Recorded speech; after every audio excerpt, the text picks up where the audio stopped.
DSC social మధ్యప్రదేశ్లో ఉపయోగించే బేవార్ అనగా విస్థాపన వ్యవసాయం టంకా ఒక వెండి నాణెం సాంచి స్తూపాన్ని నిర్మించింది.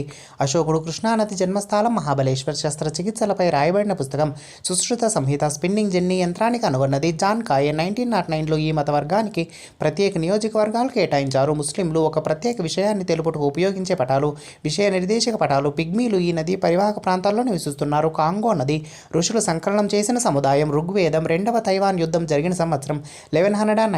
జీపీఎస్ అనగా గ్లోబల్ పొజిషనింగ్ సిస్టమ్ సంగ్రహణాత్మక మూల్యాంకనం కొరకు ప్రశ్నలు వీటి ఆధారంగా తయారు చేశారు. విద్యా ప్రమాణాలు విజ్ఞాన శాస్త్రం ఒక పరిశోధనా శాస్త్రం నిర్వచించిన వారు ఏడబ్ల్యూ గ్రీన్. ప్రాథమిక తరగతుల్లో సైన్స్ బోధించుటకు సరైన పద్ధతి సమూహ కృత్యాలు చర్చలు సర్వేలు. ఆలోచనా పరులకు మరియు అన్వేషకులకు ఉపయోగకరమైన విధానం విశ్లేషణాత్మక విధానం. ఇతరులతో కలిసి పనిచేయడం, ఇతరుల అభిప్రాయాలు గౌరవించడం, స్వేచ్ఛగా ప్రశ్నించడం మరియు స్పష్టీకరణలు ఈ క్రింది విద్యా ప్రమాణానికి వస్తాయి. సున్నితత్వం మరియు ప్రశంస చర్చా పద్ధతిలో లేదా ప్రక్రియలో గల సోపానాలు. 4